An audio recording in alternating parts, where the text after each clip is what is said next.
So it's a very sexy title, Product Manager Ad Traffic Quality. I've been lobbying to change it to Botnet Hunter, so there was talking to change it to Botnet Complicated, but I'm the guy who finds the bad guys that were just referred to. So as mentioned previously, I was at Spider.io, which provided a viewability solution and also to find fraud, and fraud, invalid traffic, many names. There's sort of two aspects to advertising. There's at a higher level, there's things such as targeting demographics, all those things that sort of make a great connection. I'm going to focus on the sort of the platform underneath, which is making sure the basic requirement being that the ad is seen by a human. There we go, another version.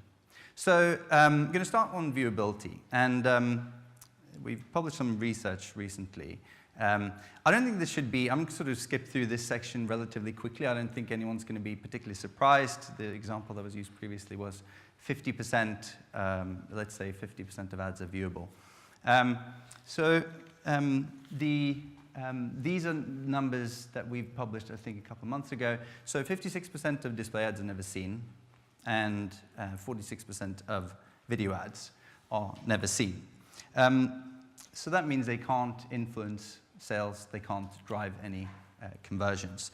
But I think since the MRC lifted the viewability the advisory against transacting on viewable impressions a year and a half ago, there's been lots of discussion about what should the standards actually be. I know a lot of publishers have redesigned their sites. I think there's a long way to go.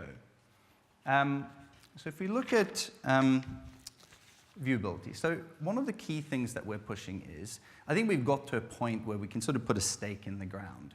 So if you think about those numbers, 50%, they could have been 40, they could have been 60. The reality is, we're looking for a relative difference. Viewability isn't good or bad. It's a way to evaluate what I got, and it's a way to inform future spend. If we look at the viewability standards that we have now, this is data from tests we ran in March. So if we look at advertisers who used viewable ads as a standard for measuring, they received a 50% increase in conversions relative to non-viewable. And for brand lift, they saw a 10% lift, brand lift versus non-viewable ads, which clearly don't contribute at all. So I think at this point, also the MRC's pushed out sort of guidelines stating how we should think about mobile. I think the key thing I want to get across is, from our point of view, I think the key point now is to agree on a set of standards, and as was alluded to in the previous panel, I think what we don't need is 5, 6 different definitions. So as part of the MRC accreditation for Spider.io, I know for a fact that every vendor did it differently. I think what we need to do is pick a standard, converge on having consistent measurement for that standard. So that's one half of the equation, viewability. Of course, now if you look at the definition of viewability, which is that 50% of your pixels are of the ad are in view for at least 1 second for display. That's great, but if the active browser is controlled by a bot, then you can very easily meet that definition of viewability, and yet I don't think the advertiser got what they wanted.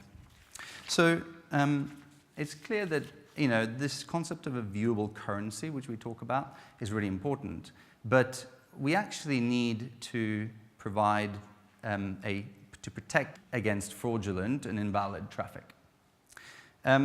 So then you might ask, okay, how big is this problem? So I'm going to show you some data, because there's lots of talk, I liked some of the comments about sort of moving away from this suspicious label and making it very specific.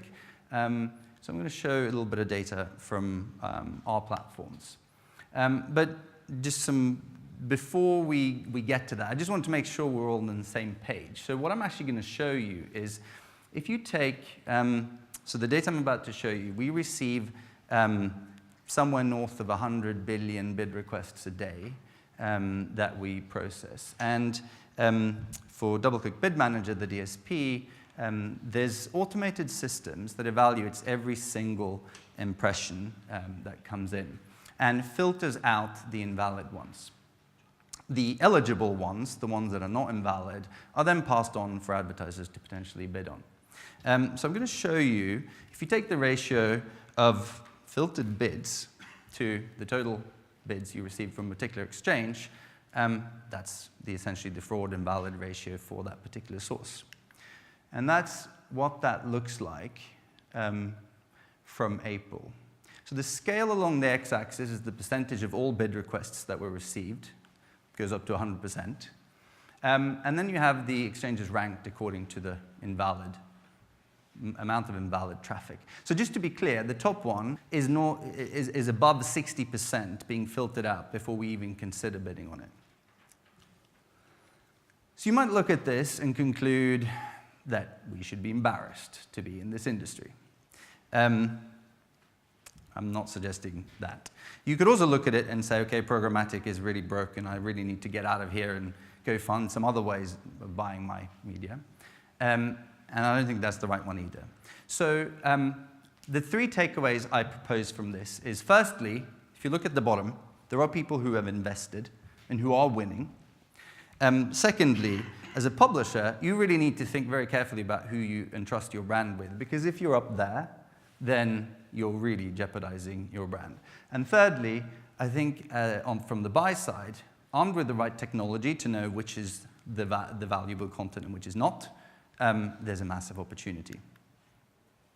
So I'm sort of put out there that this is a technology problem.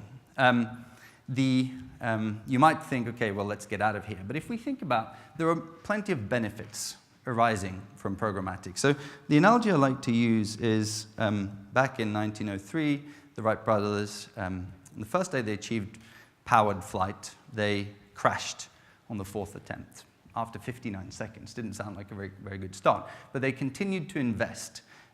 Within less than 2 years, they flew 24 miles in 39 minutes. And in 1919, we had the first transatlantic non-stop flight.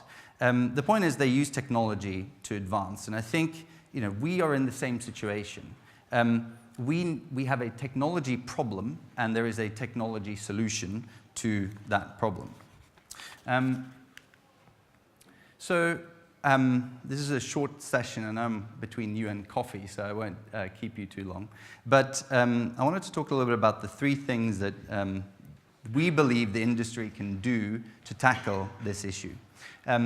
So the first piece is ensuring bad actors can't hide. So there was this comment about how the ad industry isn't like the financial markets. Actually, Casper made that comment. And I think that's true, but I think one of the differences is this is not a regulated industry, and we are, this idea of following the money, I think, it is certainly different. But there are things we can do with technology to improve the situation. So the first piece is ensuring bad actors can't hide. This is an initiative driven through the IAB to actually have an identifier for each intermediary in a programmatic transaction to actually follow the money. And it's something that we're really hoping that the IAB, in particular, the UK market can help lead. But essentially, it's about building this trust that very much exists in the more direct forms of transactions to build that into programmatic and forcing it through audited means. The second piece is exposing bad actors. This is an initiative, again, data centers.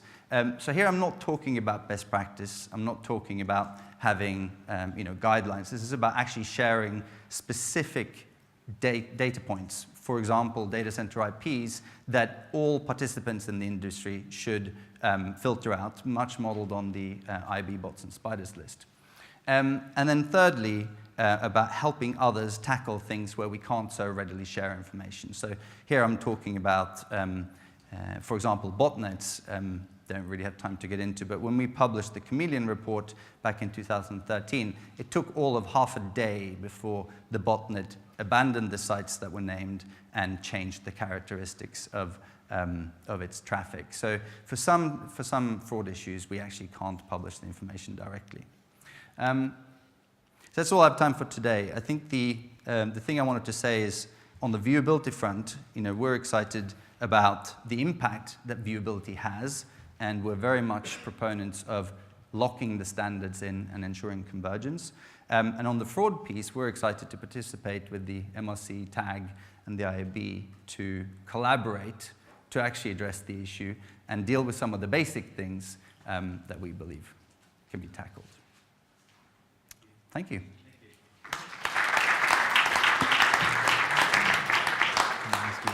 Sure. Yeah.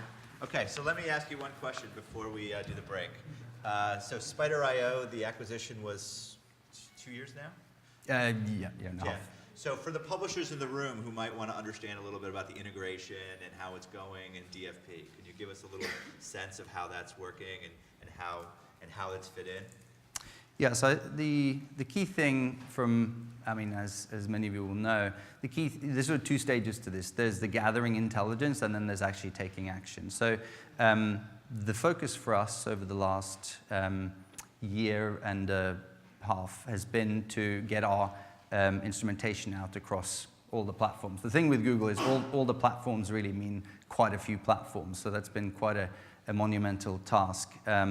We've rolled that out across most of the network now, and the next step is to take the insights that are being generated and actually start applying that to enhancing filters. I think the other piece that I'm actually working on now, which may be of interest to publishers, is how do we start giving publishers a view, essentially our view of their traffic. So there are certain sensitivities around